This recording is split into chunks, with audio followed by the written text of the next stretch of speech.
Today I'm going to show you how to make fabric wrapped rope that I use for not only making rope bowls, but also for adding interesting edging to my quilts. Start with a pile of scraps, and they can just be solid like this or pieced. And you want them to be anywhere from 1/2 of an inch to 3/4 of an inch.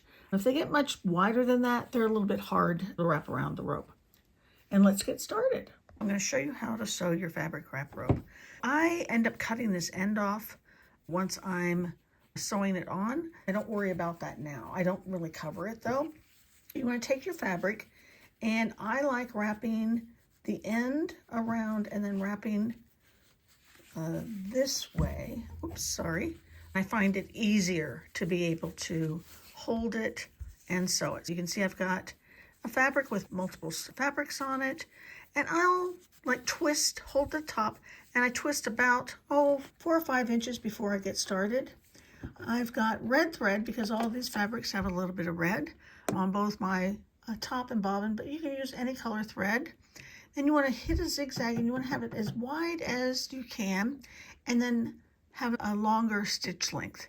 My stitch length is about a 3.5 or so right now, and then you just zigzag it on.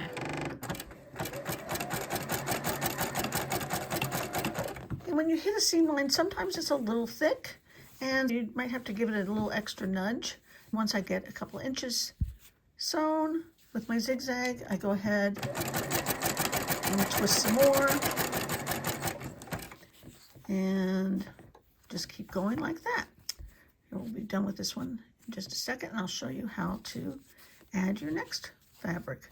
And it's easier to work with smaller links, anywhere from like 10 to, maximum is 20, but I prefer less than 20 because it's just too hard to keep wrapping it around. Okay, so I'll grab the next piece of fabric from my little pile here, and then we wrap that all the way around. You hold it, and then you take your next fabric and weave it around, wrap it around on top of that. And once you get the hang of this, this is really easy. The first couple times, you'll be a little clumsy with it. There, and so like you've got that little rawage there, and I hold it as it's going under. Maybe sometimes have to lift the presser foot a little bit as we get to that join mark. And that's how you do it. And just keep doing it until you're tired or you have enough. A lot of times what I'll do, this is a perfect project for sitting down either at the beginning of your day, end of your day, and you're not ready to be really creative. Just pull out your little fabric scraps and some rope and get stitching. Now I'm going to show you how to sew. If you want to sew your pretty fabric wrap rope around a quilt, I'm just going to use this little Valentine here as an example. We've got this rough edge here. I just realized I have paint on my fingers. I was painting earlier today. Oh my. Okay, and you just want to cut off a nice straight bit and get all that little stuff off. And I don't do it earlier because it always ends up fraying again. Start somewhere in the middle of one of the sides. And I've got my machine set again for a long and wide zigzag stitch. And you just put your presser foot down, and you just butt that little end up against the side of your quilt, or in my case, the postcard. I want to have it centered, so the center of the foot is coming right where they're going to merge. And then you just zigzag around. When I get to the corner, I like to go ahead and just get it in there nice and tight. And what we'll do is we'll sew straight down to the edge and into that corner, and then go needle down and then turn, and holding it tight again. And it's really important to have a nice flat bed here, so that, as you can see, I'm pushing them together as I'm sewing. And just keep zigzagging until we get to the next corner. And again, I'm close, so I'm going to go ahead and hold that down tight, stitch into the corner. I want needle down in the rope. There we go. And then turn the corner and stitch again.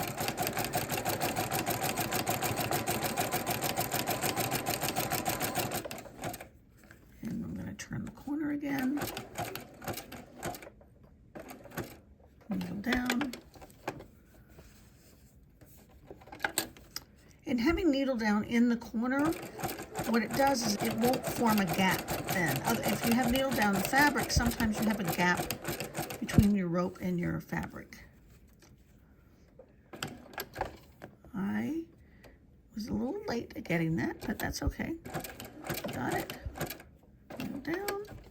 We're coming up on where we started. So get within about an inch of it, right like that. And then what you want to do is, it's easier to squeeze some of that up than it is to fill a gap. I cut like 1/16 of an inch from where it was, where I started to close it. So you can see it overlaps it just a little itty bitty bit. See what I can do? I can squeeze it in like that, and then hold it, zigzag over when you're done, and there it is, just like that. So now it's all done. Now I'm going to show you how to add a curly edge to your quilt. This is just a little quilt sample. I've got my machine stitch at wide, the very widest zigzag again. And I didn't have it lined up right. There we go. You want to line again the center point exactly where the rope is matching your quilt. And it's a long zigzag stitch. And as we get close to the corner, we're going to turn it just like before. Needle down in the rope. Hold it really tight. And so do one round, just like we did with the little postcard. And then I'll show you how to do the curlicues.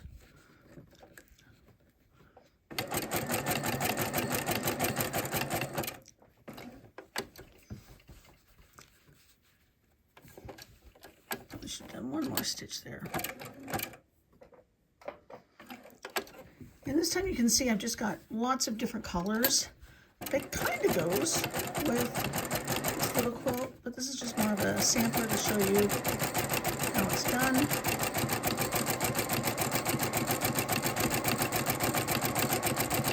I like color, lots of color. A lot of times I'll use a lot of different colors for the borders of my quilts, just to make them look a little bit more interesting.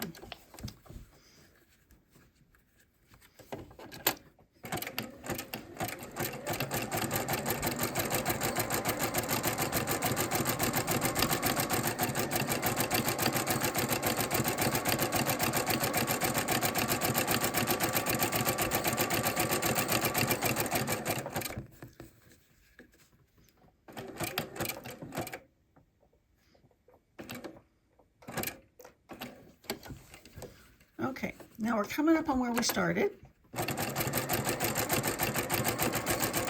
And this time, we are not going to cut our rope. We're going to sew all the way up until we get right to the join. Okay, and now we're going to start curling. And all you do is make a little loop like that and sew until you get to where you want it done. Take 3 or 4 stitches. Make another little loop.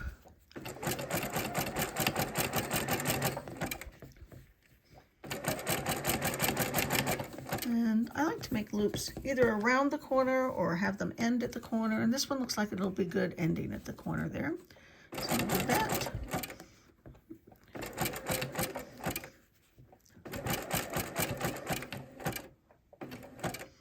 And as I get to the corner then, I do a needle down to turn it, and we want to make sure that it gets caught in that corner. There we go.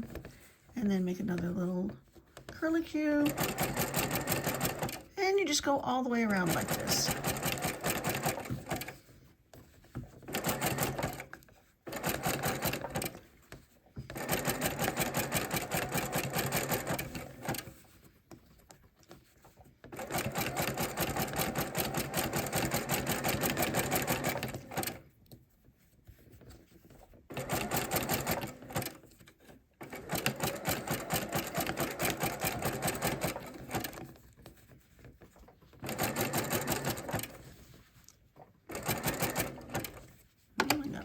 bit. That's not a big deal. Just come on back. There we go. It's kind of mindless sewing, and I don't know, I really enjoy it. And I like the look that it gives my pieces. This just makes it a little more fun and happy.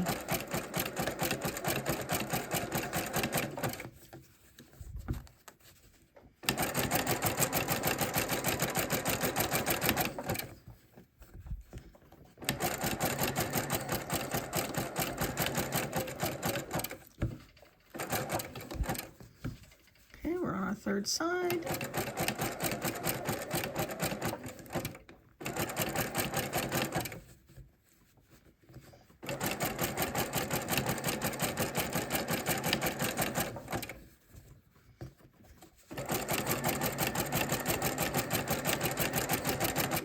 How sometimes this was just total random cording that I had and ready for a project, not anything specific. Just someday I decided to sit and sew the rope, and look at how so many of them are matching up. I like to make a little serendipitous here. Okay, and we're coming up on where we started. And that's where you got to pay a little bit of attention. And it's, let's see, do I have room for one loop? Yes, but not any more than one loop. So I'll do a couple more stitches, and then I'll go, how big do I want my loop to be? Oh, about like that. And now we'll cut this right there. Now, if you wanted to, you could go back around again and add more and add more, add multiple rows, which I've done on several of my quilts. You get the hang of it now. I'll just cut that right there. And now we're gonna hold this right like that. And we're going to come around and we're going to stitch it in like, there we go. I do back stitch over that a couple of times. Make sure it's good and secure. Great. And then you can go around and see if you missed a spot, if somehow you slipped up, but it's all done. So let me show you the piece with, here it is. I'll pan out a little bit, but here it is, all with the curlicue edge on it. So that's how you make a curlicue edge on your quilt.